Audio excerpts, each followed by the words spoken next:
Hello. This is Jonathan, and you're listening to the Joney Talks podcast, the place where we help you achieve your financial goals.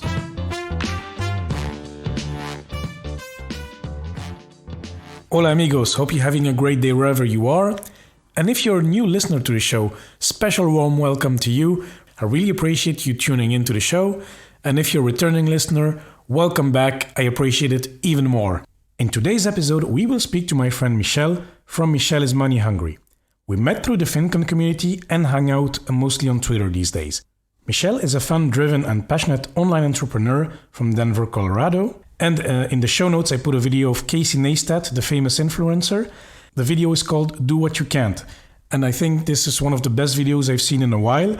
And it fits perfectly well with Michelle's story. Michelle has been able to develop her online business through trials and errors by monetizing her own skills. And Michelle will share her inspiring story following this Do What You Can't approach from Casey Neistat. And we will discuss how you can monetize your current skills, what are ways to do that ethically during a pandemic, and the importance of developing people skills in this digital age. Michelle will provide excellent and actionable tips all along this episode and will take us on a fun ride. This episode is for you if you're looking at developing new skills at your day job but feel trapped or blocked, and as well for you who are looking at monetizing what you already know. So without further ado, let's hear the interview. Hello, Michelle. How are you doing today? I am well. How are you? Yeah, I'm fine. Today's a day off here, and there's so many of them here in Luxembourg in the month of May, so I'm very grateful. And then it's nice to talk to you. I think we've been chatting on Twitter a lot, even been on those FinCon meetups, virtual meetups. So it's great to finally speak to you one-on-one and hear more about your podcast and the subject of today, making money from the skills you already have.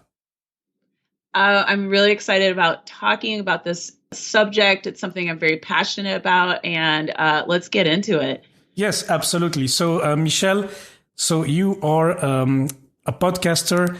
Your website and podcast is michelleismoneyhungry.com. I love it. I like the name. So can you tell us, before we jump into the subject, just where this money hungry comes from?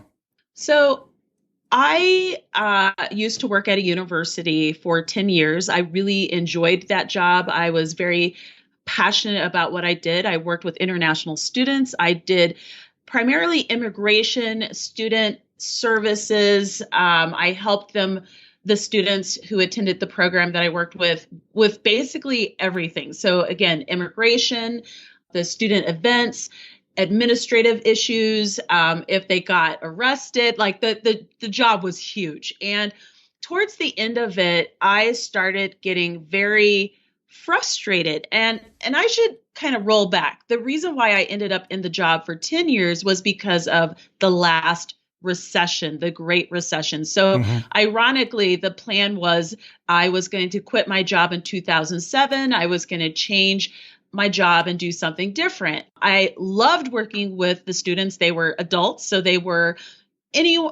students who ranged in age from 17 to 65 years old, because it was an English language center. So I worked with students from all over the world. I've lived overseas. I've lived in Japan. I've lived in France. So it was something that was very heart-centered and heart-focused for me.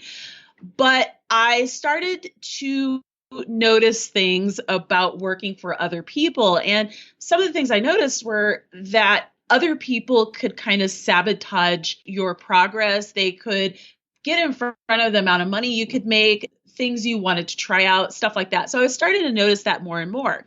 And then one day I started having this feeling that I should not quit my job. It was I will forever trust my gut because of this. And I was just like, I need to just stay in this job. Like, I'm not sure what it is, but this isn't the time. And I started looking to purchase a home. I decided to purchase a home. This was when they were throwing money at people, and I bought a quirk. They were like, you're a teacher and I'm going to give you $500,000 for a mortgage. Like, it was crazy. Was it the Ninja Loans times? Yeah, like they were just being crazy. Okay. And I got teased because I was like, I'm going to buy a quirky property. And if anything went crazy, I could just work at Starbucks and afford the property. I don't like, I must have had a crystal ball. So I buy my property for well under what they were going to give me, like what I qualified for. Mm-hmm. And I continued to work at the university and I continued to be pissed off. But I was very blessed and thankful for the job. But the issues that I observed working for other people continued. And as you can tell, I'm American. I'm from Colorado. There were certain issues and concerns that I had, like flexibility, the ability to take time off when I wanted to without having to like run it through other people, vacations, things like that. And I should say, working at a university is one of the best places you can work as an American in terms of like time flexibility and vacation time. Like I was able to go abroad a couple of times during my time at the university because I had accrued so much vacation time. So it wasn't that I was in a bad situation in terms of those things. It's just that I wanted more. Mm-hmm. I wanted what my parents had. Like I wanted to not have to run through so many bells, like so many hoops and bells and whistles to even get to where I wanted to be in terms of how I wanted to run my life. And so I started getting very intrigued about how do I do that? How do I live on my own terms? And it was really kind of an outrageous question, I think, for a lot of people. But I'd fallen into the rabbit hole of personal finance. And so I, started cleaning up my own personal finances and just really started to learn how to do things differently. And that quirky property that I purchased for well under what I would have been loaned has actually been a lifesaver because I live in a wonderful, wonderful part of my city. It's walkable. It's, by beautiful bars and parks and light rail. And because I bought that quirky property for less, I was able to explore these other interests. And I eventually ended up quitting my job, my 9 to 5, and going on my own and really exploring how to make money online selling what I already know. And I should say in the beginning, I just sold my skills. So I just worked for other people. So I was really self-employed at that time. Mm-hmm. And then it transitioned to being an entrepreneur. And I'm going to say that they're very different things. Like self-employment is very different than being an entrepreneur. But they're both very, very good skills to have, especially during these crazy times as we record this show. Yeah, and Michelle, that's quite a story. And the thing is, why I wanted to invite you is that most of the interviews on your podcast is about people selling skills, monetizing skills they already have. So you just told your story briefly, but would that apply to many people around the world who are in 9 to 5 jobs and maybe they want to either make a side income or just transition like you did from being employed to being self-employed? And do you have examples of skills that are from the corporate world, for example, negotiation, etc., even maybe being good at Excel? I mean, how can people monetize those skills? Well, I would say that I would push people to do what they're excited about. So just because you're good at Excel doesn't mean that that's something you should monetize, mm-hmm. right? It could be that you're really good at closing deals, but how you close a deal could be different in terms of how you sell it online. It could be that you're really good with people. Actually, soft skills are very difficult to teach. People are very awkward nowadays. they're really, really awkward nowadays. And the soft skills that you need to communicate with other people, those have to be taught to a lot of people now because they are struggling. And now that we're self quarantined, actually, I think it's going to get worse. So being able to pick up social cues and have organic conversations with people. If you're a person who's really good at that, like I'm really good at that, I could probably sell that actually. Or maybe you volunteer at your church if you're a churchgoer, and what you volunteer to do is you manage projects.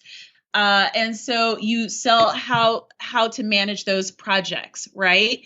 Maybe it's a skill that you've developed outside of work. So one of the reasons why I started working for myself, I went from working for other people to self-employment to entrepreneurship. So I'm an entrepreneur now. I'm not self-employed.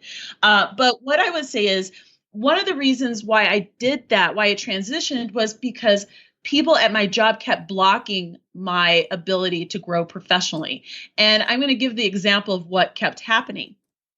I worked for an International English Center, and those kinds of businesses really rely on going to other countries to market those programs, right? Like you have to go where the people are. And the thing with that is that meant international travel. And so I kept getting roadblocked by the directors. I had two do this to me. And they were like, well, we don't feel comfortable with you, going overseas and marketing our program. Ironically, to this day, it is 2020. I stopped working there in 2015. Students still are in touch with me to this day because of the impact I made on the program. Okay. The reason why I was told this by the directors, plural, is because my requesting this ability to go abroad and market the program would inhibit their ability to do it. Like you couldn't have two people doing this. It's quite expensive. You could only really have one person go on these trips. So they roadblocked me because they wanted to go, and hate is going to hate, but honestly, I get it. I totally get it. And so what I ended up doing was creating my own event. And I marketed my own event, and it became an international event. So my point is I started doing things outside of my job because they said no. And so if you are working in a 9-to-5, you're working for other people, and you're like, there's a skill set that I've either developed or would like to develop, do it, and then sell how you did it. I really like that because I've seen that myself in the corporate world. I am still in the corporate world. And, sometimes you get your N+1, N+2. It doesn't matter, your managers. Yes. And they don't allow you to go on these trips, or they don't allow you to do this and that. And sometimes it comes from jealousy, fear, or because they want to go on the trips themselves, whatever it is. But it blocks your advancement and your careers and your skills development. And I like what you said there, is to do it anyway. Don't, of course, breach any confidentiality agreement and blah, blah with your company, but try to develop the skills on the side. So that's a really great tip, Michelle. I really like it. Yeah, like if you're going to inhibit my ability to grow professionally, that's problematic, and I'm going to leave you anyway as an employer. Yeah. Like I was already, if that Great Recession hadn't happened and I hadn't trusted my gut, I would have left them anyway because they were roadblocking me. And they were roadblocking my money. So I joke with my name of my projects, which is Michelle is Money Hungry. That's the second, like I changed the name.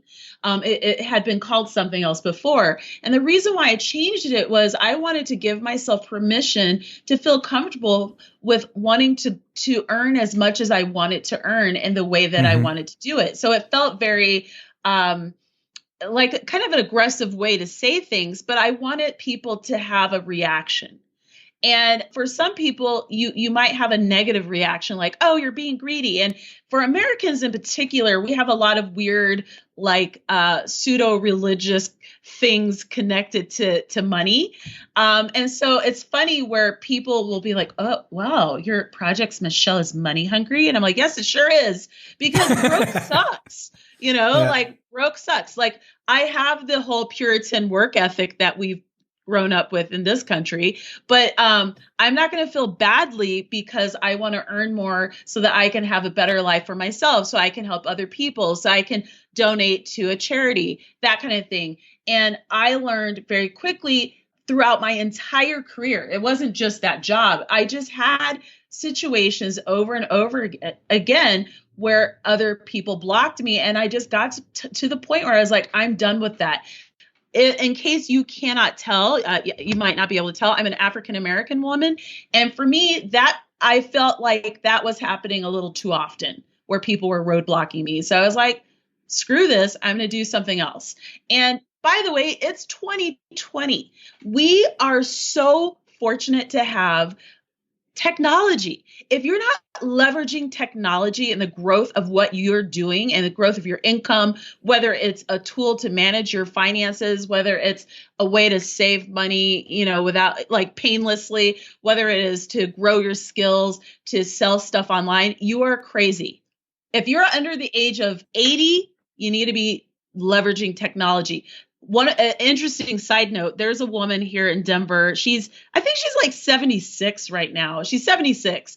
She is actually a style icon. One of her followers is Miley Cyrus. Okay. Wow. And Denver is not that fashionable. So she's like literally the most fashionable woman I've ever seen. There's two in Denver. One girl is like 32, and then there's this other woman. And it's funny because she's monetized all of this. She's monetized her Instagram. She's got all these followers from all over the world. She's doing this content, and she's in her 70s. So if you're listening to this show and you're like, well, I'm like 42 and I feel so old, that's bull. That's bull. It's bull. It's just your fears talking for you. Yeah, absolutely. I mean, the key is to start. There's no other way. And okay, maybe you will not be a rock star in 3 months or in 6 years. But no one is. The key is, exactly, the key is to at least start small. And that's always the way it starts. Like the notion that tomorrow you're going to start a thing and you're going to hit it out of the park, it's ridiculous. So like with kids, how do they learn to walk? They fall. They fall. They fall. They fall. And then one day they stand up, right? So like for me, in terms of my journey of working online, it's been a series of mistakes and trial and error and tiny wins. And then those tiny wins grew and they became bigger wins. And then those bigger wins became even bigger wins. And so I think that one of the things to consider is it's always a journey, right? So right now I make money online in several different ways. So I make money with ebooks. I have a course. I have a membership community that I've just launched. I make money with affiliates and events. Like I said, I was like, I want to market a thing. So I created an event and I sold it. And that was thousands of dollars. That was a huge risk. And I couldn't lose money on that event, by the way. Like that was not an option. So I didn't. Yeah, great. So my point is, in order for me to even feel ballsy enough to do any of this, I had to experience the small wins to even get to the big ones. And anyone who thinks that you start winning, that's ridiculous. And it flies in the face of the journey and the journey of learning what you can do. It's very intense, but it's important. So for me right now, we're in a pandemic. My life hasn't really changed that much. I work for myself. I set my own schedule. I still do the things that I would do already because I started years ago on this journey. And now it's really paying off because I know that I have money coming in for my projects and I don't have to risk myself going outside if I don't want to. It's a big deal. Michelle, do you think, now we're in this pandemic in Europe, it's at the time of the interview, it's a bit slowing down. I mean, the measures are relaxing. In US, it's still a big mess. I mean, no, really, it's the pandemic is hitting hard as we speak. Yeah. And when we release, probably it will still be, crazy over there. So I hope it quiets down, but yeah, you never know what's going to happen. But Michelle, back to the point. So do you think, we're talking about side hustles, developing skills, monetizing your skills. Do you think this is the right time to do this? Hell yeah, Is it's it the right ethical time. or is it the right time? It's always the right time. You got to eat. It's a crazy question. You have to eat. And so I think that the question really is, how do you do this ethically versus is now the right time to learn how to share a skill. So here's the thing. I have a new project that I'm monetizing and selling now called Make Money with Ebooks Academy. And the idea is I'm helping people publish, like get to the end of their publishing journey and publishing their books that maybe they've been dragging their feet on it. Maybe they've been afraid, whatever. And it felt a little weird, a little bit like, well, is this the right time? Well, I had to kind of I had to consider, how can I help people in this time? People have been buying it. It's how you talk about what it is you're selling. What is the problem that you're solving for people? So another example would be, I do not want to go to the grocery store. I'm a huge fan of going to farmers markets and things like that. That's kind of a throwback of living in Europe too. But I do not want to go to the grocery stores. The US is going to be very problematic for probably the next year with the coronavirus. I'm just going to be blunt. And so I want to really do two things. One, I just like saving time. So even before this was going on, I was already transitioning a lot of what I was doing online. Like I was really looking to save my time. Now I want to save my life. So not only do I want to save time, but I want to save my life. And so I've spent a lot of time looking at what are services that are in alignment with my beliefs that I can support that can also help me with that goal. And now there's a new service that is zero waste, which is a huge, huge area of focus of mine. I'm very much focused on zero waste and sustainability. Now I'm going to get my groceries delivered from this new service. It launched because of COVID. And so my point of mentioning the service is you can absolutely sell what you know, sell a service, sell a good during this time. It's just being aware of where are you meeting people in terms of what they need from you. So today, right before we got online, I ordered a mask from a local Etsy seller, right? I wanted a Colorado local person who makes masks. And it's super pretty because I'm going to be wearing one for like how long? So I'm going to have to mix them up and have it be fashionable. I don't want a boring black mask.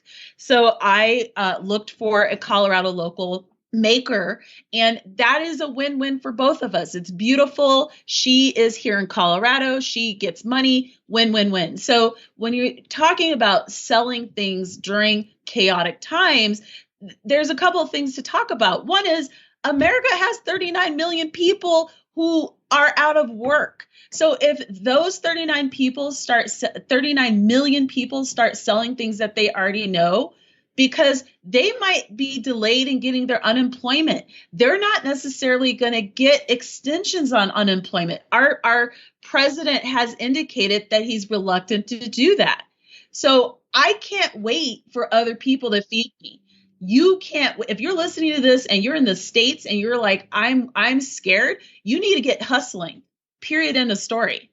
And quite honestly, right now, the way that basically this is accelerating a trend anyway, like things we're moving to online anyway, right? But now this is completely like push the trajectory forward, I think, by 5 years. So we are now, what would have taken 5 more years to get to the point we're at now, it happened in 2 months. So if you have things that skills that you could sell online, sell them. If you're a teacher, do you know how many kids are going to be at home because their parents are like, there is no way in hell we're sending them back to school. But those parents are still worried that their children aren't getting educated well. Maybe they don't have the time to teach them algebra. If you know algebra, get online and start tutoring kids with algebra, right?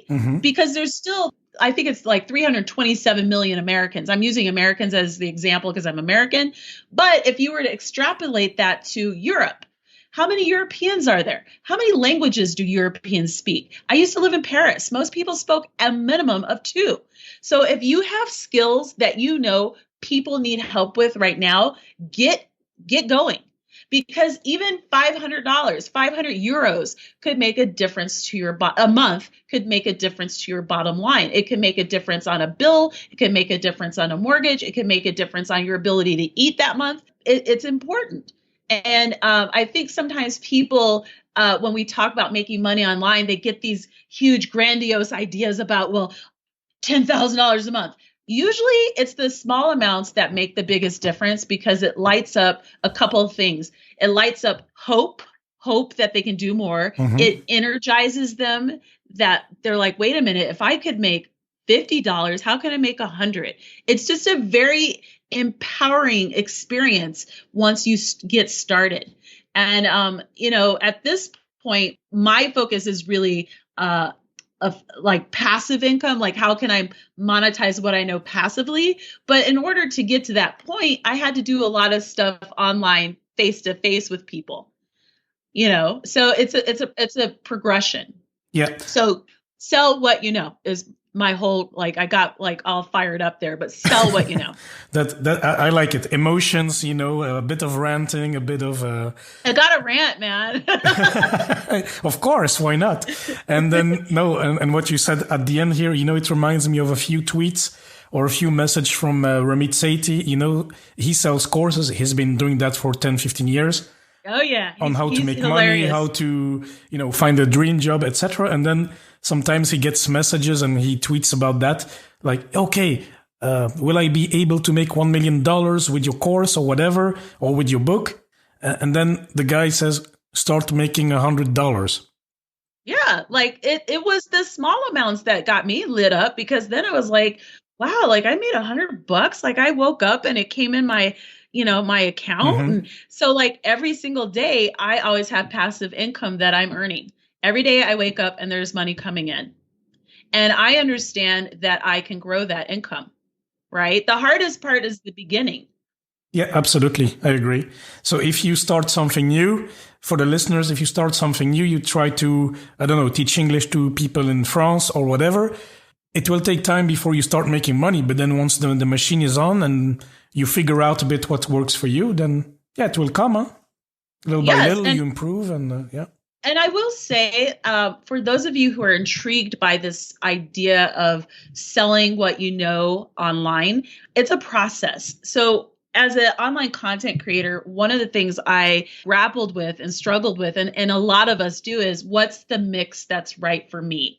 So you'll hear about these coaches making money online, and you'll hear about people doing all these different things. And that isn't always the right mix for everyone. I enjoy coaching people online, and it can be lucrative, but it's not my favorite thing. My favorite thing is passive. I love passive income. I just love waking up. I love that more, because then I can go hiking and I don't have to be obligated to do stuff for people. I love my courses because people purchase the course and they're good.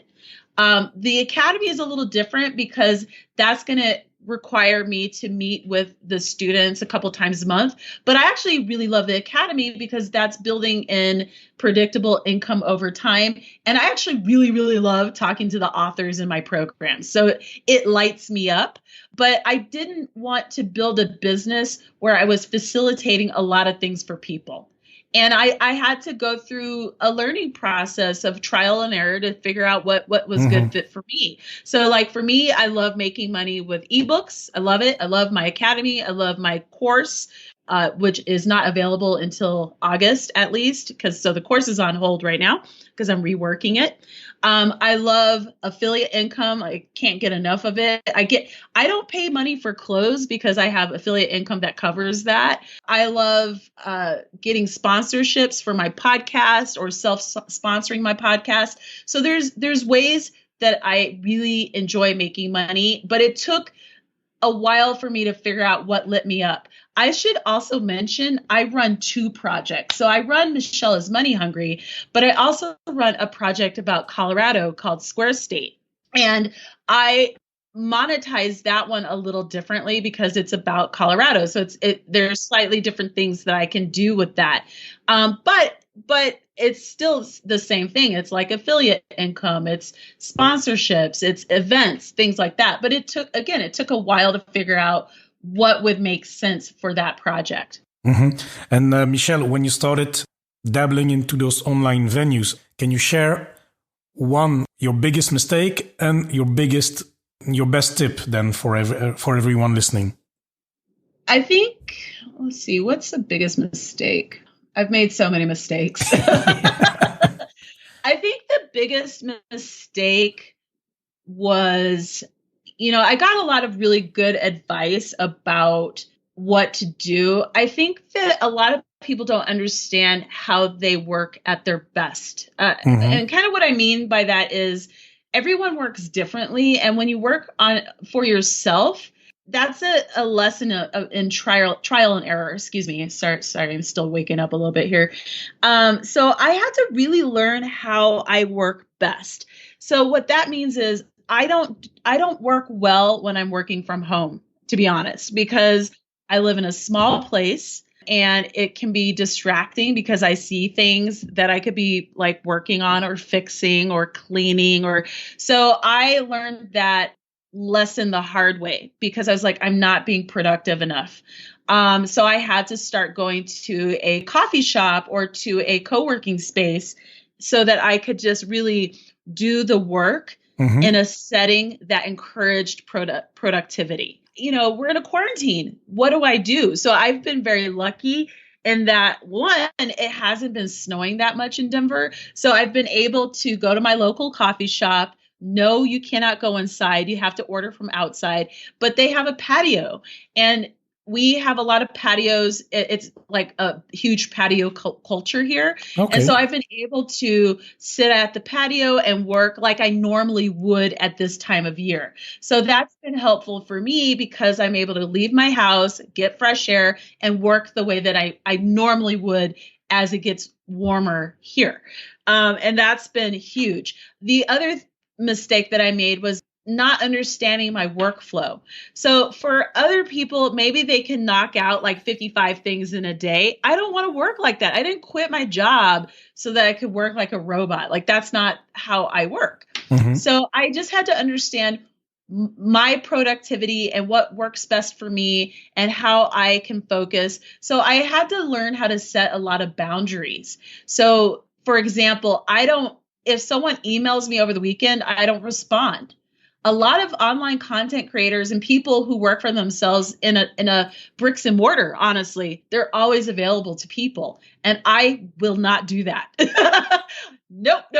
I am not available to you. And actually, an easy fix that I made was I set autoresponders for all of my emails. And so it's very clear to people, hey, this is what I'm up to over the weekend. Usually I'm hiking over the weekend. And I share that in my email. I'm like, if you email me over the weekend, I'm probably hiking right now. I will get back to you during the business week, within 24 to 48 hours of your email. Do you understand how much better my life has been since just doing that one thing? Okay, because they don't expect immediate responses. They know they have to wait. Yeah. Well, they understand that I'm not available to them whenever they want me to be around and that I have weekends, period. And that also communicated something to me, which was that boundary was good to have. Yeah. The third thing I would say is I don't do pick your brains. And initially I used to do that. And the idea is people will be like, oh my God, I want to know how you did that thing. And what happens is, especially when you're like new to what you're doing, it ends up being really time intensive and it doesn't help people because they're not invested in getting a result. And so a pick my brain would be, say, for example, I'm like, Joney, how do you do a thing? And you're like, okay, I'll meet you for coffee and we'll talk about this for an hour. And it ends up being 2 or 3 hours. And then like a month later, you're like, Michelle, did you do this? Like after I spent 3 hours talking to you. And I'm like, oh God, I was so busy. No, I didn't. I hate that. So I don't do those Yeah. at all. Hmm. I have content on my podcast that's free. You can listen to it. It's like talking to me, but there you go. I have content on my website. I'm looking to launch a YouTube. If you want free, there you go. Go there.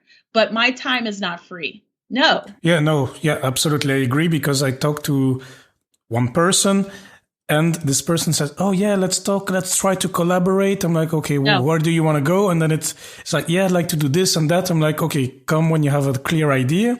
And I'm open to have you on the show if you want to talk about like we are doing now, like about a specific topic, and then we move on. And other ideas, I'm open to it, but come with a clear plan at least, and then we see.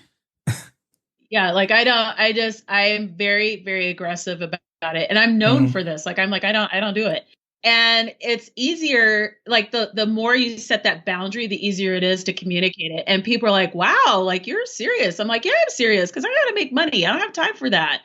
And because when I've done it for free, people don't do the work. They just take the time and they don't do the transformative work that you've coached them on. So I don't do that anymore. You got to pay.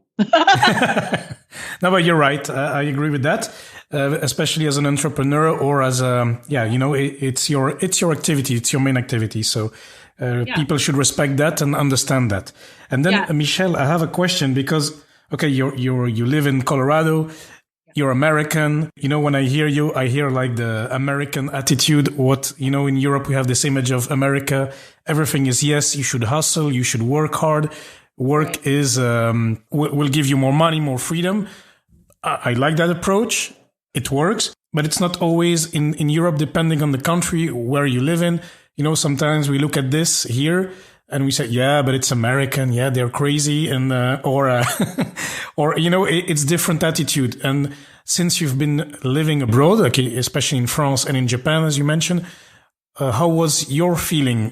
Did you see this kind of same attitude or did you see a totally different way to approach businesses or entrepreneurship? Well, I think that I should say it this way. Coloradans, and I'm going to make a blanket statement. We don't live to work. That's there's this whole idea of live to work or work to live. Yeah. Right.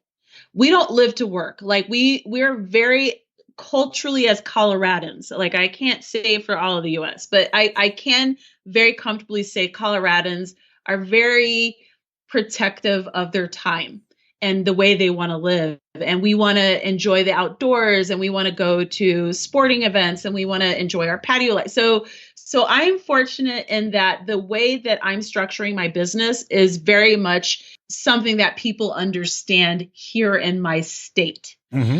For Europeans, I think that how they create their business, it should be in the vision of how they should live their life. So yes, I'm going to hustle, and hustle culture is obviously very much a thing here. But in this episode, in this interview, I've talked about how I like passive income because I don't want to be obligated to do things like, show up when I don't feel like showing up. So I put in work in a way that allows me to have this interview or to sit on the patio and have a wine, like I don't want to be living just a hustle. Like, what's the point to that? That's painful. So I very much think it's possible for Europeans to grow what they want to grow and create a life that they want to create. But it would be disingenuous to say that it's going to be easy or that it's going to be quick or that it won't be hard work. It just means that as you're building what you're building, you have to have a vision of the end result. So I am midway, like I am living the way that I want to, which is I can wake up naturally and do what I feel like doing. I dictate what tasks I focus on. I have money coming in every day because I'm earning money online. And if I wanted to go skiing today or snowboarding, if the ski resorts open up for, spring skiing, crossing our fingers, I could go snowboarding today. Like I'm in charge of how my week flows. And when you're building up your business, you need to have a vision for how you want that to be. But it's taken a while for me to figure out the workflow in order to get the results. That's the tricky part. Yeah. So I had the vision, like I knew like how I wanted to live my life, but you're going to have to put work in before it's a done deal, if you know what I mean. Okay, very good, very good. And then maybe one last thing is that you mentioned something I am passionate about. It's people skills. And you said, yeah, I have good people skills, and it's hard to teach or hard to pass on to other people. So I don't know what's your experience in this. And it's true that people skills, to me, it's very difficult. I mean, I'm not teaching people skills. I think I'm doing all right with those, but I see difficulties with other people. I see that some people at work, and I've seen that, I mean, I have a career of, 14 years now almost. No matter what training they take or this and that or books they read, they still suck at basic people skills. I don't know, what's your take on this, or can this be taught at all, or what do they need to go through? I think there are some things that are innate and some things that can be taught. Mm-hmm. So in my view, I do think that as much as I embrace technology, and I'm a Gen Xer, so that is something. So I've had my foot both in the analog and digital world my whole life. Or like, so I had a computer in 5th grade. You know, obviously kids born now are, you know, you have your cell phones. So what I've noticed as time has gone on is that the soft skills with people are degrading because of technology. Mm-hmm. And I think that for people with children, you have to decide that you're going to work with your kids to be able to deal with other people. Like that has to actually be a priority, you know. So I'm an only child, and we lived in Japan when I was a little kid. But with parents of only children, you have to make sure they don't get weird because they're only children. So you have to get them around other little kids. It's like a thing. And so even now with technology, you have to make a point to be around other people so that you can develop soft skills like listening, like being able to active listen.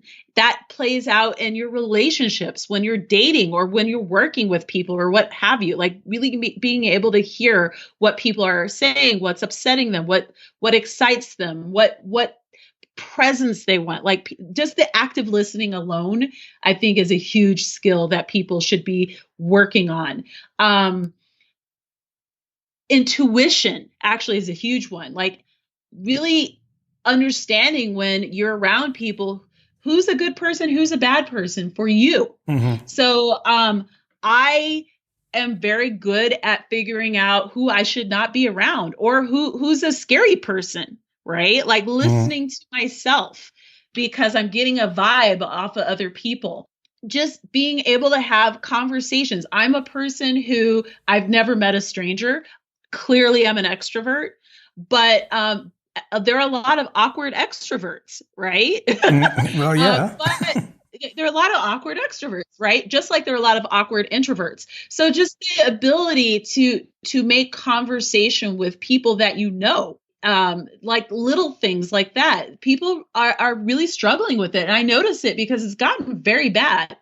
And I find it to be like, it's been a few years since I've been in Europe, but in the US, for me, it's become very problematic. Like people need to really work on those skills. And those are the skills that employers actually value and look at. And those could be the things that if you're struggling with them, that could keep you from getting a promotion. Because you need soft skills to manage other people. I used to manage, this is another thing that I did at my job. I used to manage other people. I used to manage student assistants. And I used to train the administrative assistants. So I had this huge job that was relying on me to communicate a lot of things to people who spoke 20 plus different languages. And they were at multiple levels of English language learning. Like they were either at zero English or at, expert level English. So if I am dealing with people from Venezuela and Japan and Angola and, Seoul, Korea and the United Arab Emirates, and I had to communicate to all these people all the time about multiple things like immigration and going to paintball and how to take how to take the light rail. And like, that takes a lot of skill, right? That's a lot of work. So I'm asking you to just do it with people who speak your language. Okay. Like, it has to be a priority. And people struggle with it. Yesterday, I did an interview, actually, a podcast interview for my other show. And the guest was problematic. And it was their soft skills. They were really bad at listening. They were bad at reading the emails. The emails, actually, I'm giving them a pass on because right now we're all freaking distracted, myself included. But when we got on the show, I was like, if I were a person who punched people in the nose, I would punch this person in the nose because they're not paying attention. And it was a soft skill situation where, like, if they understood how to actively listen, we would have a better connection and a better conversation.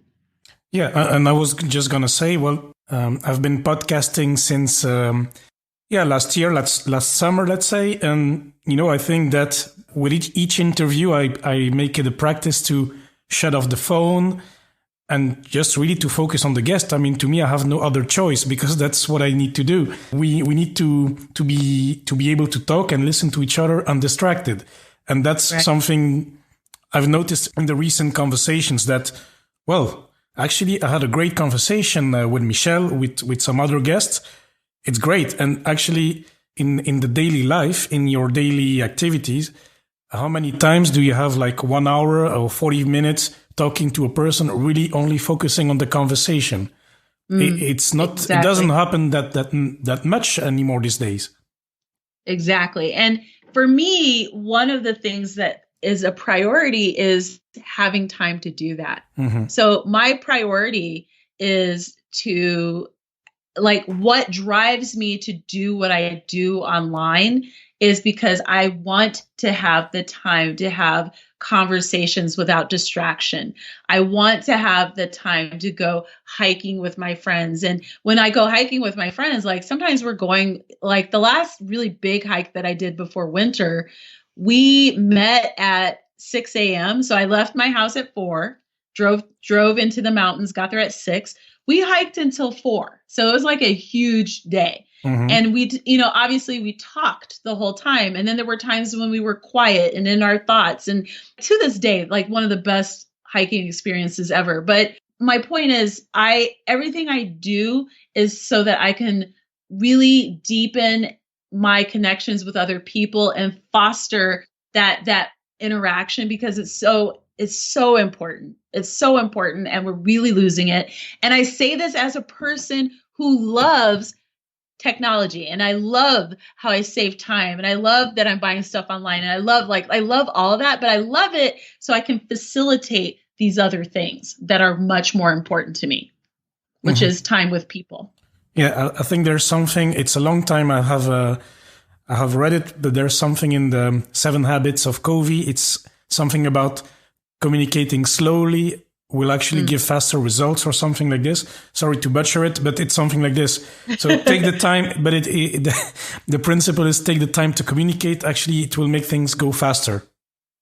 I believe that because I'm right now we're having this conversation and I'm in the moment, and we both have accents to one another. So we have to really actively listen to one another. And it's important for me to communicate what I'm trying to communicate. So sometimes I might stutter or like kind of pause because I'm really trying to think of how can I share what I'm trying to share in a way that translates both well for native English speakers as well as for listeners who speak English as a second language. Like, it's important to me to think about those things. And I wonder if people are even introspective enough nowadays to make that happen. You know what I mean? Like, I don't know if that people are, but right now we're in a moment in time where you're spending a lot of time with your thoughts, right?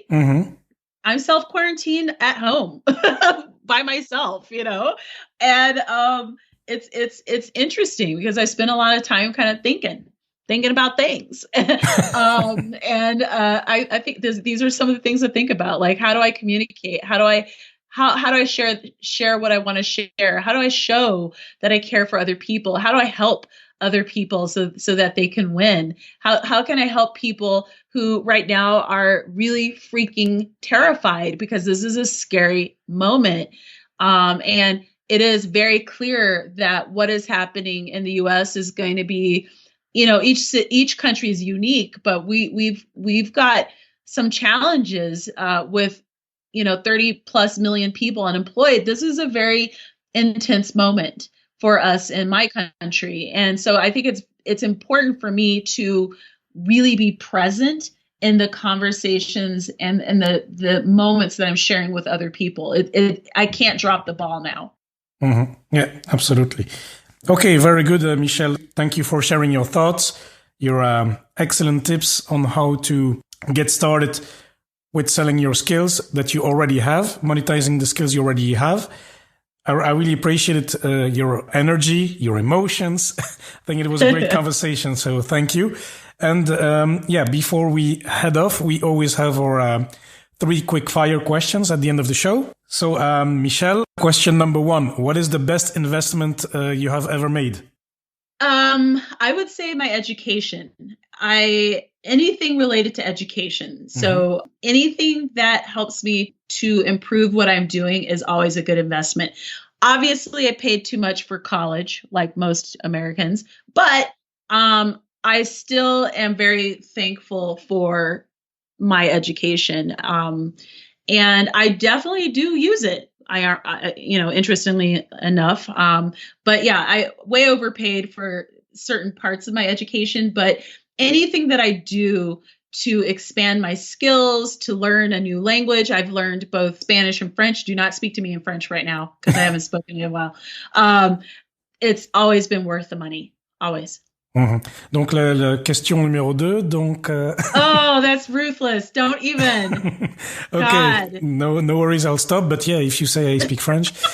Anyway, so, Michelle, what's question number 2? What is a book you can recommend to anyone? And it does not need to be a financial book.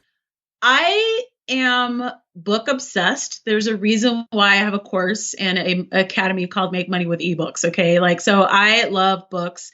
And this is a very difficult question for me because I love all kinds of books. Mm-hmm. The book that I think, it depends on the genre.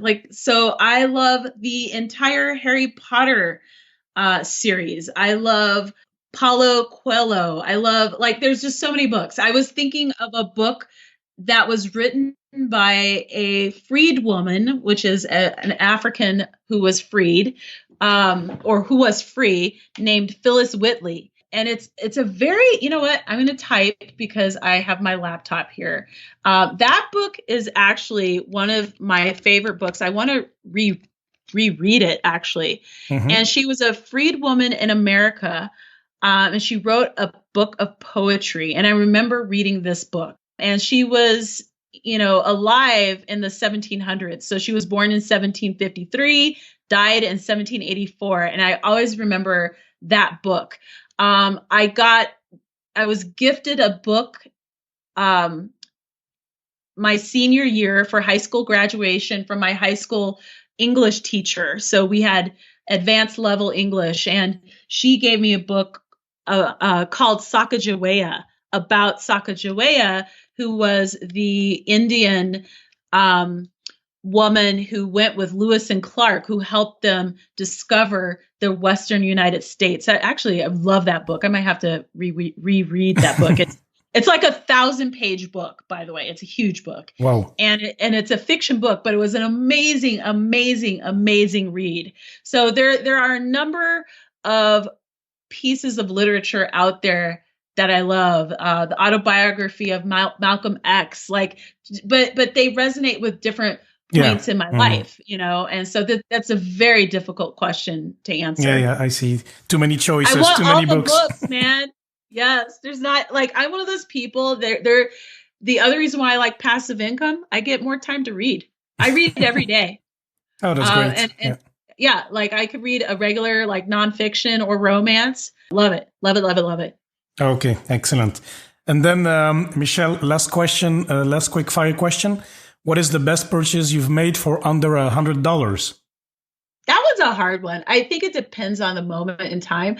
I would say for right now, my daily coffee excursions. There's always this conversation about, especially in the US, like, oh, the latte factor. By the way, I love David Bach. I've met him in person at FinCon. He's an amazing, amazing guy. The latte factor, in his own words, is specifically a metaphor on spending. So it's a metaphor for the little leaks in your budget. It's not anti-latte.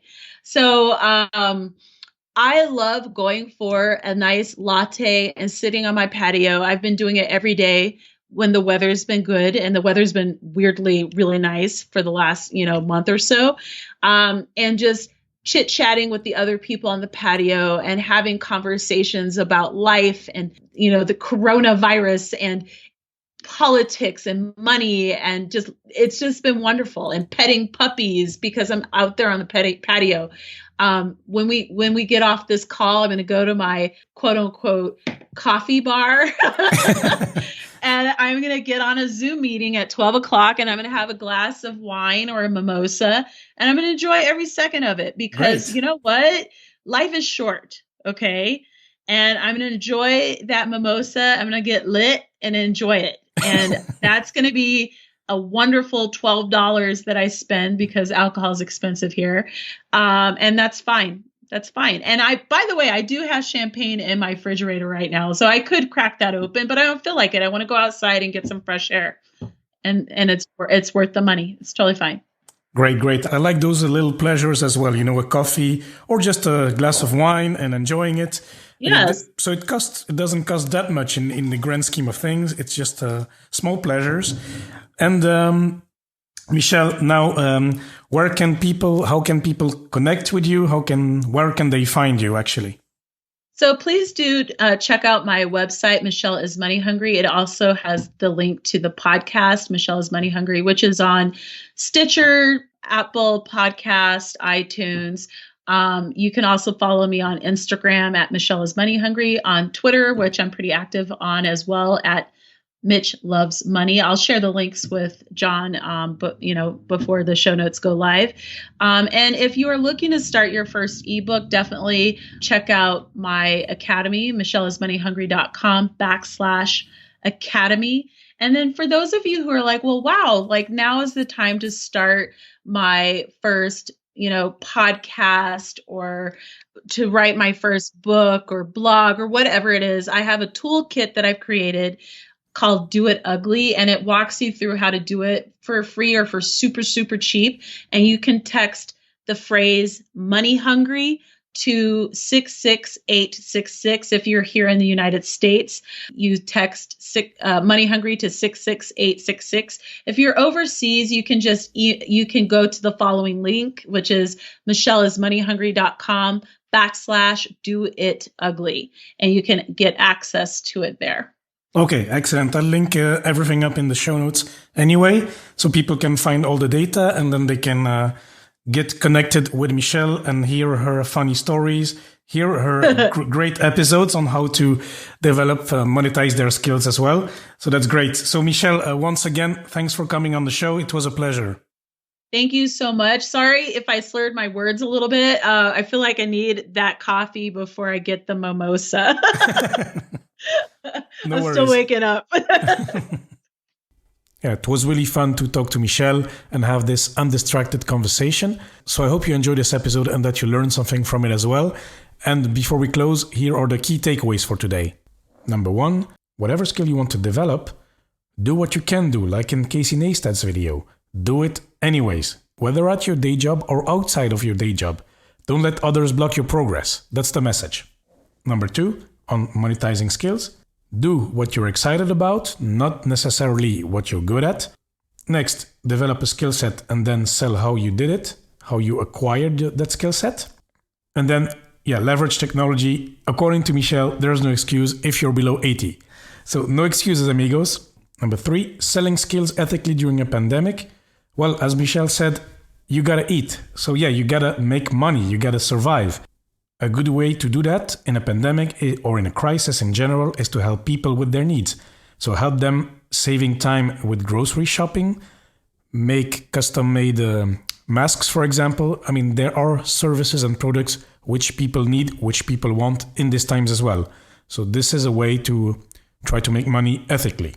And keep in mind that making even a small amount every month can make a significant difference in your budget. Making this extra income will light you up and empower you. Number 4, developing your business. A. Set boundaries with autoresponders on emails, for example. This trick can also be used in the corporate world. Well, you don't put a permanent autoresponder, but for example, you don't need to answer every email from your boss within 5 minutes. If you do that, you will build the expectation that you are a fast responder, and this is not necessarily efficient for you because then you will spend your time on emails instead of doing actual work. Next point, experience and find out how you work at your best, whether it's at home or in a coffee shop like Michel, or actually in a coffee bar because they serve tequila there. This made for some funny tweets by Michel, so that's why I'm saying this. Anyway, next, create a vision for your business that aligns with how you want to live your life. And then the last point of today, this is a topic I'm passionate about. It is people skills and communication. And as Michel mentioned, active listening and developing intuition are major soft skills that employers will value these days. And then the last thing, if you have kids, have them play around and interact with other kids. You want to make sure they do not become future weirdos, So that was it for today. Thank you so much for listening. It really means a lot to me. Make sure you subscribe in Apple Podcast. And of course, please do not hesitate to contact me. If you have any questions or feedback, send me an email, john@joneytalks.com, or connect through social media at Joney Talks on Facebook, Twitter, and Instagram. And amigos, once more, thanks so much for listening, and I'll speak to you next time.